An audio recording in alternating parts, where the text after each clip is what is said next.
Is your plane ticket to Fuerteventura already in your pocket, or you are just looking for inspiration for your next trip? Hey, I'm Evie and today I'll be your guide to this Spanish gem. Ready for a paradise full of white beaches, azure ocean and volcanic landscape? Well, here we go!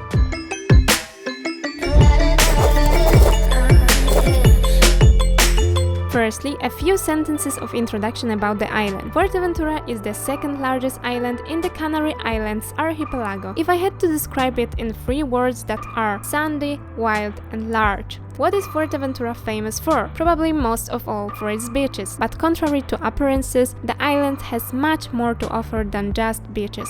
If you would like to see the full vlog of our trip, I will leave a link in the upper right corner and in the description. To the point, what is worth seeing? I based my short guide on my own experience, that is 7 days in December. Número 1. Dunas de Corralejo are spectacular sand dunes that are one of the highlights of the island and definitely not to be missed. The endless dunes, the golden sand and little vegetation are reminiscent of a beautiful movie landscape. In addition, the dunes are adjacent to a complex of beaches that stretch for miles and the sand itself on them is fine and soft. The dunes are located in the northern part of the island near the town of Corralejo. Driving along the FV104 road, there are designated parking spaces on the side of the road, so finding a spot is not a problem. Beaches. What would this guide be without the famous beaches of Fuerteventura? One of the most beautiful and wild beaches in Fuerteventura is Playa del Cofete. It is located in the southwest of the island and is one of the hardest to reach places in Fuerteventura. The beach stretches for about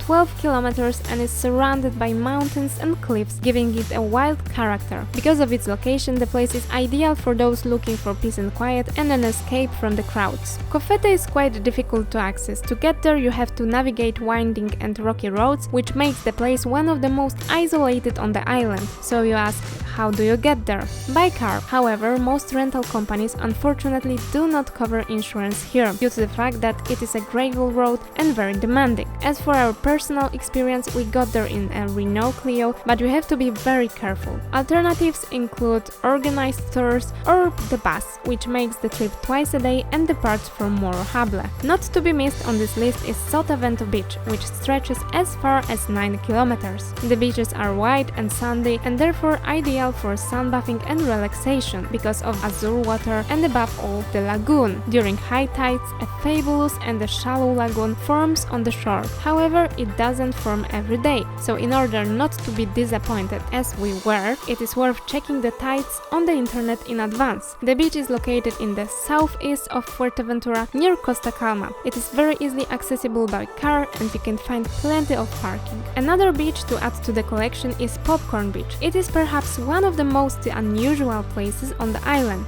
The beach, as the name suggests, is known for its sand resembling popcorn kernels. Although the beach is not suitable for traditional swimming or bathing, it is an excellent spot for those looking for unusual and interesting places to visit. Popcorn Beach is located near the village of El Cotillo and it is a lesser known beach and more geared toward exploring tourists, so getting there is a bit more difficult via a gravel road. The last beach is Playa de la Pared. This is a charming beach located on the west coast of the island of Fuerteventura. It offers a beautiful view of the Atlantic Ocean and tranquility. Away from the hustle and bustle, it is worth visiting for sunset. It is easily accessible by car, even more so if you have accommodation in the south of the island. Close to the beach, there is a restaurant with a beautiful view of the beach itself and the ocean. To strike a balance and not visit the beaches alone, it's worth a change of scenery and a mini trek to the now extinct volcano Calderón Hondo. At the top of the volcano is a viewing platform from which we can admire the beautiful crater, and the volcano itself has a fully preserved crown, which makes it even more beautiful. An additional attraction is the squirrels, or more accurately Barbary ground squirrels, which can be found at the very top. What can I say, they charm and are ready to accept any food. There are hiking trails around the volcano, and the trail itself is easy and safe, so we can go there even with the younger family members. As for starting the trail, most information points to the town of Lahares. However, we opted for an easier and quicker option, namely leaving the car on the side of the road by the volcano. It's not an official parking lot, but many people parked there as well. Getting there is easy, and from the parking spot it took us about 20 minutes to get to the top. Hey there, enjoying the journey? If so, drop a comment with your favorite spot and hit that subscribe button to never miss our adventures together. Your support means the world. Now let's dive into our next thrilling destination. If you like to visit attractions that are off the beaten track, I highly recommend visiting Molinos de Villaverde. The windmills have become a key part of the landscape and can be found mainly in the northern part of the island, around the village of La Oliva. The whitewashed walls speckled with bricks make an ideal Instagram photo spot. As for getting there, just leave your car on the side of the road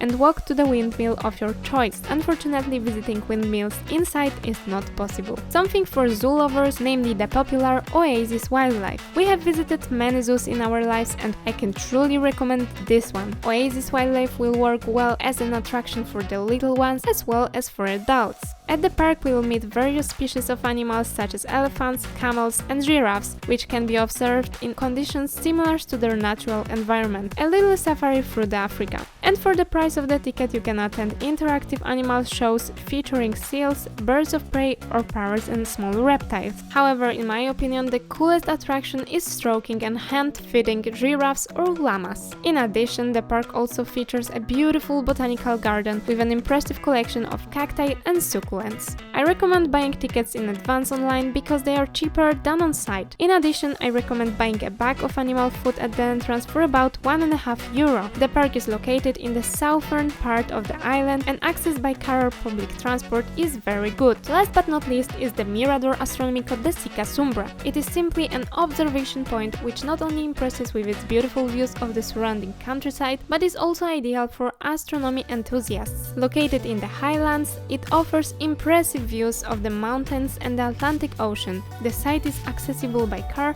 and it takes a 10-minute walk from the parking lot to reach it. As I mentioned, the island is huge and despite our best efforts, we didn't manage to visit everything we planned. Nevertheless, I decided that I will also share with you the points we wanted to visit. Towns: Morrojable, Betancuria, Corralejo, El Cotillo, the town and the caves of Ajuy.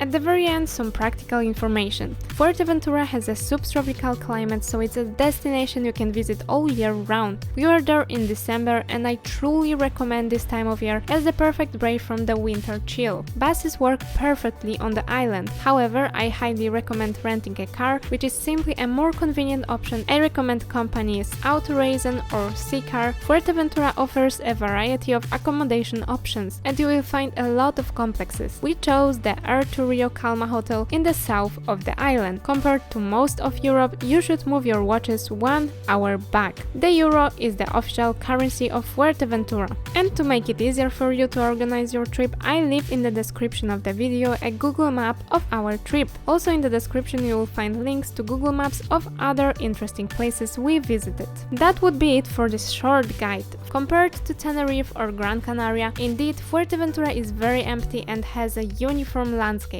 Landscape-wise, it is more similar to Lanzarote, nevertheless, it is still two completely different scenarios. For those looking for a true island paradise, Fuerteventura will certainly not disappoint you. If you enjoyed the video, then I encourage you to share it and leave a like, comment and subscribe to stay up to date with our travels and explore more corners of the world with us. Muchas gracias for watching and see you in the future videos.